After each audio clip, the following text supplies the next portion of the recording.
Bangladesh investment সামিটের অংশ হিসেবে দক্ষিণ কোরিয়া, চীন, জাপান ও যুক্তরাষ্ট্র সহ বিভিন্ন দেশের বিনিয়োগকারীদের 100 জনের একটি প্রতিনিধি দল Chattogram Korean export processing zone পরিদর্শন করেছেন। সোমবার সকালে বিশেষ বিমানে করে চট্টগ্রামে যান বিনিয়োগকারীরা। এদের মধ্যে দক্ষিণ কোরিয়ার 26 সদস্যের একটি প্রতিনিধি দল চট্টগ্রামের কোরিয়ান এক্সপোর্ট প্রসেসিং জোন পরিদর্শন করেছেন। এরপর তারা চট্টগ্রামের মিরসরাইয়ের ন্যাশনাল স্পেশাল ইকোনমিক জোনও পরিদর্শনে যাচ্ছেন। বিনিয়োগের জন্য অবকাঠামোর পাশাপাশি দক্ষ জনশক্তি উপরও গুরুত্ব দেন বিনিয়োগকারীরা। বন্দর ও যোগাযোগের সুযোগ সুবিধা বিবেচনায় বিদেশি বিনিয়োগকারীরা চট্টগ্রামে বিনিয়োগে আগ্রহী হবে বলে প্রত্যাশা সরকারের সংশ্লিষ্টদের। এর মধ্য দিয়ে চট্টগ্রামের শিল্পাঞ্চলগুলোতে বিনিয়োগ বৃদ্ধির সঙ্গে সঙ্গে বিভিন্ন উন্নয়ন হবে বলে আশা করছেন কর্তৃপক্ষ। বাংলাদেশ ইনভেস্টমেন্ট সামিটের মূল লক্ষ্য জুলাই বিপ্লব পরবর্তী অর্থনৈতিক সংস্কার প্রদর্শন এবং দীর্ঘমেয়াদী বিনিয়োগ সংযোগ তৈরি করা।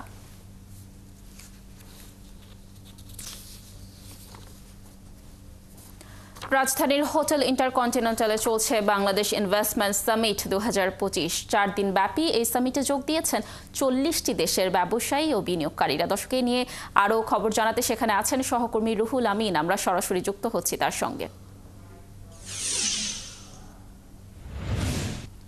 রুহুল, সম্মেলনের দ্বিতীয় পর্বে কি আয়োজন দেখছেন? আজকের সার্বিক কর্মসূচি নিয়ে তারা কতটা সন্তুষ্ট, কি তথ্য রয়েছে?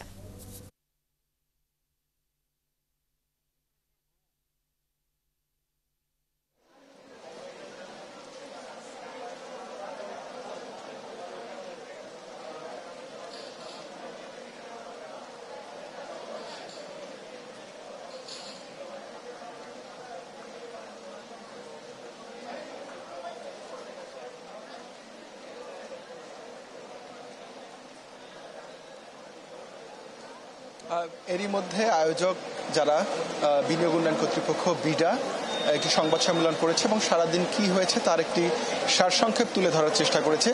আজকের দিনটি মূলত এই আলোচনায় হোটেল ইন্টারকন্টিনেন্টালে যে আলোচনা বিনিয়োগ সামিটের, সেখানে প্রধান আলোচ্য বা আলোচনার কেন্দ্রে ছিল স্টার্ট আপ উদ্যোগ। তারা কি ধরনের সমস্যায় আছেন, কোথায় সমস্যার পরিস্থিতির উন্নতি দরকার এবং কিভাবে স্টার্ট আপ উদ্যোক্তাদের আরও বড় করে তোলা যায়, নতুন নতুন স্টার্ট আপ আনা যায়, এটি নিয়েই মূলত আলোচনা হয়েছে। সংবাদ সম্মেলনে জানানো হয়েছে যে আজকের এই আলোচনায় বিভিন্ন দেশের প্রায় 1,500 বিনিয়োগকারী অংশ নিয়েছেন। এখানে যেমন দেশের বিনিয়োগকারী আছেন, বিদেশের বিনিয়োগকারী আছেন। দেশের বিনিয়োগকারী বলতে যে শুধু ঢাকার বিনিয়োগকারী তা নয়, দেশের প্রত্যন্ত অঞ্চল থেকে অনেক স্টার্ট আপ উদ্যোক্তা এসেছেন, এখানে অংশ নিয়েছেন আজকের বিভিন্ন সেশনে, আলোচনায়, প্রশ্ন উত্তরে, 1-to-1 কমিউনিকেশনে। তো এইসব আলোচনায় উদ্যোক্তারা তারা এখন বাংলাদেশে একটি নতুন স্টার্ট আপ বা একটি পুরনো স্টার্ট আপ বা একটি কোম্পানিকে বড় করার ক্ষেত্রে কি ধরনের সমস্যায় পড়ছেন সেই বিষয়গুলো আলোচনা নিয়ে আসার চেষ্টা করেছেন। এখানে স্টার্ট আপদের জন্য আজকে 4টি বড় সুখবর আমরা দেখেছি।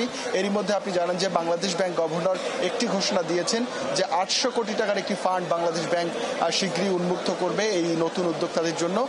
সংবাদ সম্মেলনে জানানো হলো যে বাংলাদেশ ব্যাংক থেকে আরও একটি 400 কোটি টাকার ফান্ড বা 400 কোটি টাকার তহবিল উন্মুক্ত করা হবে নতুন উদ্যোক্তাদের জন্য। এর বাইরে দেশের একটি company Incepta pharmaceuticals, Incepta group, তারাও এই স্টার্ট আপ উদ্যোগে এগিয়ে আসতে চায় এবং তারা $1 মিলিয়ন বিনিয়োগের ঘোষণা দিয়েছে। পাশাপাশি আপনি জানেন যে দীর্ঘদিন সরকার এবং জাপানি উন্নয়ন সংস্থা জাইকা যৌথভাবে স্টার্ট আপদের সহযোগিতা করার চিন্তাভাবনা এবং চেষ্টা করে আসছিল।